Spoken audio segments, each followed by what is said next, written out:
आज सकाळपासूून जे घडलं ते फक्त एक आंदोलन नव्हतं, ते होतं महाराष्ट्राचा कणा असलेल्या 200 शेतकऱ्यांच्या अस्तित्वाचा लढा। 45 अंश तापमान, डोक्यावर कडक ऊन, पोटात भूक, पण पाय मात्र डिस्कच्या मातीत खेळले। कारण समोर प्रश्न होता, पेरणी तोंडावर आणि शेतात वीज नाही। आंदोलन का पेटलं? खरं तर चारही गावातील शेतकरी अनेक वर्षापासून वीज कनेक्शनसाठी अर्ज देतात, फाईल पुढे सरकत नाही। पेरणीची वेळ जवळ आली तरी ट्रान्सफॉर्मर पर्यंत तार पोहोचत नाही। शेतकरी फुकट मागत नाही, तो फक्त म्हणतोय मागील त्यांना आधी वीज, हक्काची मीटर असलेली अधिकृत वीज द्या, पण उत्तर नाही। शेवटी 200 शेतकरी एकत्र आले आणि आज सकाळपासून टाळे ठोको आंदोलन सुरू झालं। 200 शेतकऱ्यांची शिस्त, त्यांची एकजूट आणि ठाम भूमिका बघून प्रशासनाला दखल घ्यावीच लागली। दुपारी महावितरणचे वरिष्ठ अधिकारी माने साहेब, बनसोडे साहेब, पोरवी साहेब आणि दिगे साहेब तसेच पोलीस उपनिरीक्षक मोरे साहेब, नलवडे साहेब घटनास्थळी पोहोचले। शेतकऱ्यांचं म्हणणं समजून घेतलं, वेदना ऐकून घेतल्या। चर्चेच्या वेळी माने साहेबांनी 2 महत्त्वाचे मुद्दे मांडले, जे या लढ्याला वेगळं वळण देतात। माने साहेबांनी महावितरणच्या कर्मचाऱ्यांना थेट आदेश दिला, वीज चोरी करणाऱ्यांवर कठोर कारवाई करा।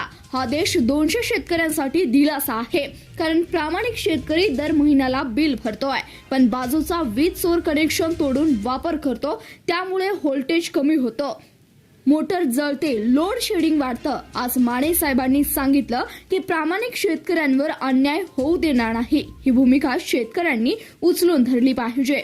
सोबतच माने साहेबांनी चारही गावातील सर्व शेतकऱ्यांना आवाहन केलं की ज्यांच्याकडे अधिकृत कनेक्शन नाही त्यांनी तातडीनं नूतन कनेक्शन घ्या। बेकायदेशीर वापरामुळे शेतकऱ्यांचं आणि महावितरण या दोघांचं सुद्धा नुकसान होत आहे। शेतकरी हेच म्हणतोय, आम्हाला फुकट नकोय, आम्हाला हक्काचा मीटर हवाय, मीटर असेल तरच बिल भरायला आम्ही तयार आहोत। शेतकऱ्यांचा मोठेपणा, शब्दांवर विश्वास, इथेच 200 शेतकऱ्यांचा खरा मोठेपणा दिसला।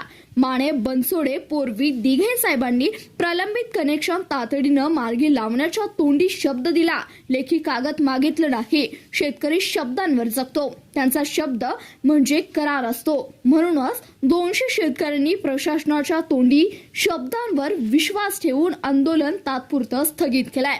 ही माघार नाही, हा पराभव सुद्धा नाही, हा मनाचा मोठेपणा आहे, प्रशासनावर दाखवलेला विश्वास आहे।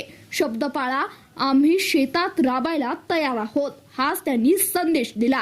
200 शेतकऱ्यांनी आज शब्दांचा मान ठेवला। आता माने साहेब, बनसोडे साहेब, पोरवी साहेब, दिगे साहेबांनी सुद्धा शब्दांचा मान ठेवावा।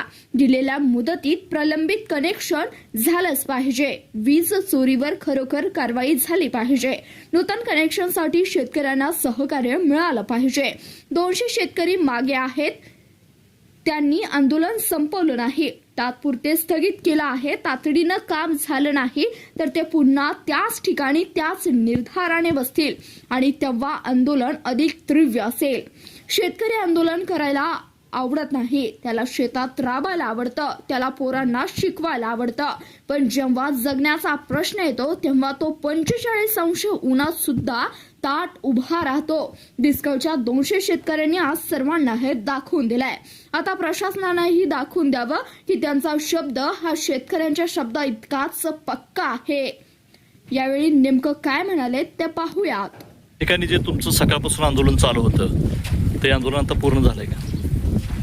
तसं पूर्ण म्हणता येणार नाही, पण या ठिकाणी आपल्या हातीचे मेन अभियंता माननीय माने साहेब यांनी येऊन या ठिकाणी ज्या काही अडचणी होत्या त्या अडचणी या ठिकाणी सोडवण्याचा प्रयत्न करतो व ज्या काय अडचणी आम्हाला वीज कनेक्शन नव्हती, वीज कनेक्शन व कमी दाबांची वीज पुरवठा होता, तो पूर्ण दाबाने देण्याचं आश्वासन या ठिकाणी केलेलं आहे। त्याच्या शब्दाला या ठिकाणी मान देऊन आणि त्यांनी या ठिकाणी सर्वही गोष्टी 15 दिवसामध्ये यामध्ये बदल केलेला तुम्हाला दिसेल असं या ठिकाणी त्यांनी आश्वासित केलेलं आहे। त्यामुळं आम्ही सर्व ग्रामस्थ आणि शेतकऱ्यांनी त्यांचे एक अधिकारी म्हणून ऐकून या ठिकाणी उपोषण मागितलेलं आहे। पण यामध्ये सुधारणा नाही झाली तर पुढल्या महिन्यामध्ये 18 तारखेला या ठिकाणी याच ठिकाणी दुसरं उपोषण, या ठिकाणी अमरण उपोषण आणि आत्मदहन या ठिकाणी होणार आहे।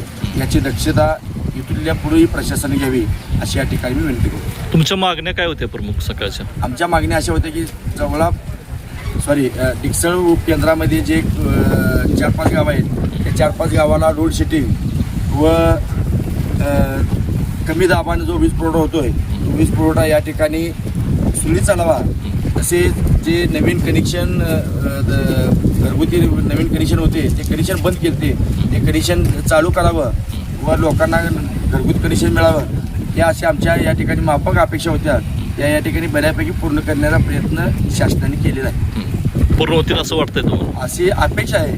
नाही झालं तर पुढील महिन्यामध्ये पुढील 18 तारखेला पुढील महिन्यामध्ये या ठिकाणी आत्मदहन हा इशारा आम्ही या ठिकाणी आता दिलेला आहे. आज आपल्यासोबत आहेत हातीत विद्युत मंडळचे मानेसाहेब. मानेसाहेब नमस्कार. नमस्कार. डिकसळ या ठिकाणी हे जे आंदोलन चालू होतं ते कुठल्या कारणासाठी चालू होतं? डिकसळ उपकेंद्रावरून वीज पुरवठा होणारे डिकसळ, पारे आणि इतर जी गावं आहेत तेथील ग्रामस्थांचा जे सध्याच्या परिस्थितीमध्ये आणि तुटवडा असल्यामुळे शेती वाहिनीवर सिंगल फेज असणारे जे ग्राहक आहेत तिथला विद्युत पुरवठा जो आम्ही बंद करावा लागतो लोड शेडिंग होतं त्या कारणास्तव आणि इतर काही इथल्या लोकल कारणासाठी शेतकऱ्यांनी आज आंदोलन केलेलं होतं इथं. परंतु त्यांना आपण आश्वस्त केलेलं आहे की जेवढे त्यांना कनेक्शन घरगुती पाहिजे आहेत गावठाणवरून त्या सर्व कनेक्शनवर महावितरणच्या नियमानुसार लवकरात लवकर कार्यवाही करून नवीन कनेक्शन देण्याची कार्यवाही आपण लवकरात लवकर सुरू करतोय.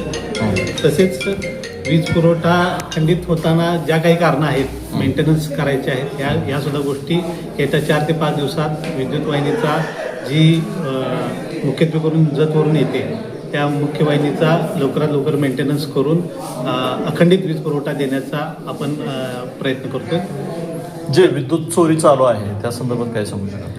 वीज चोरीच्या बाबतीतला विषय असा महत्त्वाचा आहे की आपल्या या भागामध्ये काही प्रमाणात आकडे टाकून वीज चोरी करण्याचं प्रमाण आहे. त्याचबरोबर सिंगल फेजिंग सप्लाय ज्या वेळेला असतो शेती वाहिनीचा त्यावेळेला कॅपॅसिटर वापरून त्याचं कन्व्हर्जन करून 3 फेज सप्लाय वापरणं जे अनधिकृतपणे आहे. त्यामुळं ह्या सिंगल फेजिंगच्या वेळेमध्ये फिडरचा करंट मोठ्या प्रमाणात वाढून आपल्याला वरिष्ठ कार्यालयाच्या आधीनुसार ते बंद करावे लागतात. तर आता देखील आपण ग्रामस्थांना आवाहन केलेलं आहे की कोणत्याही प्रकारची वीज चोरी आपल्या भागात न करता अधिकृतपणे ग्रामस्थांनी वीज वापर करावा.